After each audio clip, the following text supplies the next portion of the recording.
എന്ന് പറയുന്നത് നിങ്ങൾക്ക് ജനറലായി നമ്മൾ നോക്കി വാദം, പിത്തം, കഫം 100, 50, 25 ഇതൊക്കെ നോക്കിയല്ലോ. ഈ വാദത്തെ ഇനി പിരിച്ച് അതൊന്ന് ഡിവൈഡ് ചെയ്ത് ക്ലാസിഫൈ ചെയ്ത് നോക്കുകയാണ്. ക്ലാസിഫിക്കേഷൻ ഓഫ് വാദ. അപ്പോൾ ഇവിടെ ക്ലാസിഫിക്കേഷൻ ഓഫ് വാദ നോക്കുമ്പോൾ നമ്മുടെ യോഗയിലും ആയുർവേദത്തിലും ഒന്നായിട്ടാണ് വരുന്നത്. യോഗയിലും ആയുർവേദത്തിലും ഒന്നായിട്ടാണ് വരുന്നത്. ഈ വാദം എന്ന് വെച്ചാൽ നമ്മൾ വന്ന് പഞ്ചപ്രാണൻ എന്ന് പറയാണ്. പഞ്ചപ്രാണൻ എന്ന് പറയുമ്പോൾ എന്ന് വെച്ചാൽ പ്രാണൻ, അപാനൻ, ഉദാനൻ, വ്യാനൻ, സമാനൻ എന്ന് പറയുന്നുണ്ടല്ലോ. ഈ പ്രാണന് തന്നെ ആയുർവേദത്തിൽ വാദം എന്ന് പറയുന്നത്.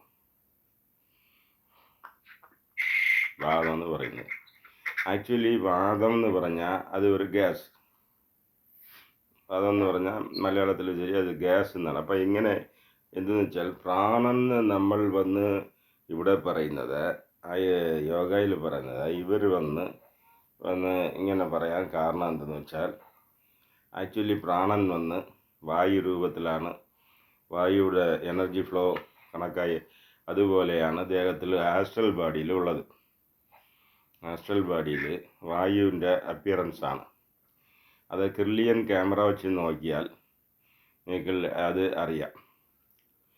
അപ്പോൾ അത് ആക്ച്വലി വായു എന്ന് പറഞ്ഞ energy segments, moving energy segments, അതാണ് നമ്മൾ വാദം പറയുന്നത്. അപ്പോൾ അതുകൊണ്ട് നമ്മൾ പ്രാണൻ, അപാനൻ, ഉദാനൻ, പഞ്ചപ്രാണൻ എന്ന് പറയുന്നത് ആയുർവേദത്തിൽ പഞ്ചവാദം എന്ന് പറയുന്നു. ഓക്കെ, പഞ്ചവാദം എന്ന് പറയുന്നു. അപ്പോൾ എന്നുവെച്ചാൽ പ്രാണവാദ അത് എവിടെയൊക്കെ ഏത് ഏരിയയിലൊക്കെ ഇരുന്ന് செயல்படுന്നത് അങ്ങനെയെന്നുള്ളത് നോക്കുമ്പോൾ എന്താണെന്ന് വെച്ചാൽ mouth, neck, throat, tongue, nose, chest, site അത് ഇരുന്ന് വർക്ക് ചെയ്യുന്ന സൈറ്റ് ഏരിയ എന്തെന്ന് വെച്ചാൽ ചെസ്റ്റ് ഏരിയയിലിരിക്കുന്നു. ബ്രീതിങ്, പ്രാണനല്ലേ ബ്രീതിങ്ങിന് ഹെൽപ്പ് ചെയ്യുന്നത്, ചെസ്റ്റ് ഏരിയയിലിരിക്കുന്നു. പിന്നെ നോസ്, കാറ്റ് നോസ് വഴിയായിട്ട് വന്ന് പോകുന്നു. പിന്നെ പ്രാണശക്തി അത് വന്ന് നാക്കിലും ഇരിക്കുന്നു. ത്രോട്ട്, നെക്ക്, മൗത്ത് ഇതര സ്ഥലത്തും ഇരിക്കുന്നു. നമുക്ക് യോഗയിൽ ഡീറ്റെയിൽ ആ നെക്കിലിരിക്കുന്നതിൻ്റെ പേര് എന്തോന്ന് നമ്മൾ വന്ന് ഉദാനൻ, അവിടെ ഗൃഹരൻ അതൊക്കെ ഇരിക്കുന്നു. പക്ഷേ ഇവിടെ ഈ ക്ലാസിഫിക്കേഷനിൽ പ്രാണപാത ഇത്ര ഏരിയയിലിരിക്കുന്നു. അപ്പോൾ അതിൻ്റെ ഫങ്ഷൻ എന്തോന്നെന്ന് പറഞ്ഞാൽ ഫങ്ഷൻ എന്ന് വെച്ചാൽ ബ്രീതിങ്. നമുക്ക് അവിടെ മെയിനായി ബ്രീതിങ് ആണ് പ്രാണൻ. അതുപോലെ ഹാർട്ട്, ലങ്സ്, സ്പ്ലീന്, തൈമസ് ഇതിനൊക്കെ എനർജി കൊടുക്കുന്നതാണ് യോഗയിൽ വന്ന് പ്രാണശക്തിയുടെ പേര്. ഇവിടെ എന്തെന്ന് വെച്ചാൽ ബ്രീതിങ് ആൻഡ് ബെൽച്ചിങ് എന്ന് പറഞ്ഞാൽ ഇങ്ങനെ ഒരു പ്രഷർ കൊടുത്ത് താഴോട്ട് പ്രഷർ കൊടുത്ത് പ്രോസസ്ഡ് ഫുഡിനെ പല സ്റ്റേജിലും താഴോട്ട് തള്ളുന്ന ഒരു ഇതാണ്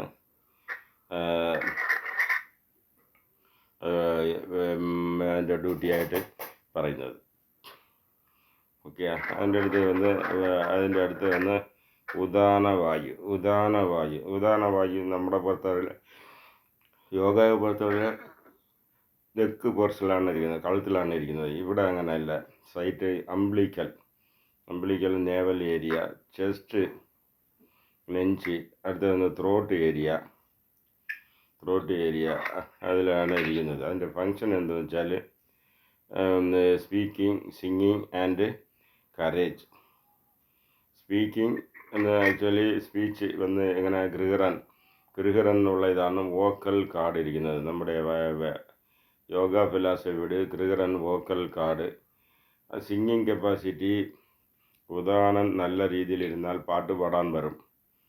നമ്മൾ ആൾറെഡി അത് യോഗയിൽ നോക്കിക്കൊണ്ട്. എക്സ്ട്രാ ഇവിടെ പറയുന്നതെന്ന് വെച്ചാൽ കരേജ് ആണ് പറയുന്നത്. കരേജ് വന്നിരിക്കുന്നതെന്ന് പറയുന്നത് എക്സ്ട്രാ ആണ്. പക്ഷേ യോഗ ഫിലോസഫിയിൽ കരേജ് ഇരിക്കുന്നത് മണിപൂരകത്ത് അഡ്രീനലിലാണ് കരേജ് ഇരിക്കുന്നത്. പക്ഷേ ഇവിടെ ഉദാനലിലാണ് കരേജ് ഇരിക്കുന്നതെന്ന് പറയുന്നത്. കുറച്ച് ഡിഫറൻസ് ഇരിക്കും, അതിലും ഒരു ഫാക്റ്റ് ഇരിക്കും. അപ്പോൾ ഇതിലും കരേജ് ഇരിക്കുകയായിരിക്കും. നമുക്ക് വന്ന് അവിടെ മണിപൂരകം അഡ്രീനലിൽ ഇരിക്കുന്നത്. ഇവിടെ ഇവർ പറയുന്നത് ഇവിടെയും ഇരിക്കുകയാണെന്ന് പറഞ്ഞാൽ അപ്പോൾ ഇരിക്കുമായിരിക്കും. Okay right. അടുത്തത് എന്തെന്ന് വെച്ചാൽ സമാന വായു. നമുക്ക് സമാന വായു എന്ന് പറയുന്നത് ഇവർ വന്ന് സമാനവാദ എന്ന് പറയുന്നത്. അപ്പോൾ ഈ സ്ഥലം site stomach and duodenum. Stomach and duodenum എന്ന സമാന വായു ഇരിക്കുന്നു. എന്നുവെച്ചാൽ ഡൈജസ്റ്റീവ് വർക്കർ. അപ്പോൾ function to strengthen the region digestive enzymes. അത് വന്ന് duodenum, stomach and duodenum. Duodenum എന്ന് വെച്ചാൽ ഒരു യു ടൈപ്പിൽ വളഞ്ഞിരിക്കുന്ന വയറോടെ ചേർന്ന് വളഞ്ഞിരിക്കുന്ന അത് ഉണ്ട്. അവിടെ ഒരു വാൽവും ഉണ്ട്. ആ വാൽവ് വഴി ഫുഡ് അടുത്ത ഇലിയത്തിൽ കണക്റ്റ് ആവും. അപ്പോൾ അതിൻ്റെ ഫങ്ഷൻ ഇതാണ്. അതിൻ്റെ സമാനൻ്റെ വർക്ക് എന്ന് വെച്ചാൽ separating the digested food materials.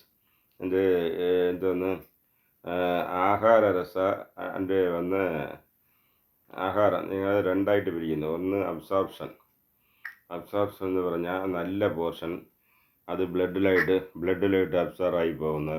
മറ്റേ യൂറിൻ ആൻഡ് ഫീസിസ് അത് വന്ന് എലിമിനേഷനാണ് പോകുന്നത്. ഈ വർക്ക് ചെയ്യുന്നത് സമാനൻ. പക്ഷേ ഇതെന്ന് വെച്ചാൽ എലിമിനേഷൻ ചെയ്യുന്നത് സമാനൻ പ്ലസ് ഇതാണ് എന്തോന്ന് അപാനൻ. അത് ചേർന്നാണ് ചെയ്യുന്നതെന്നുള്ളത് യോഗയിൽ പറയുന്നുണ്ട്. ഒരു വെറും സമാനൻ വന്ന് digestion and absorption, urine and faeces പുറത്തുള്ളത് സമാനൻ പ്ലസ് അപാനൻ ചേർന്നാണ് ചെയ്യുന്നതെന്നുള്ളതാണ് യോഗ ഫിലോസഫിയിലുള്ളത്. രണ്ടേയും കമ്പൈൻ ചെയ്യുമ്പോഴാണ് നമുക്ക് ഒരു ഫുൾ ഐഡിയ കിട്ടും.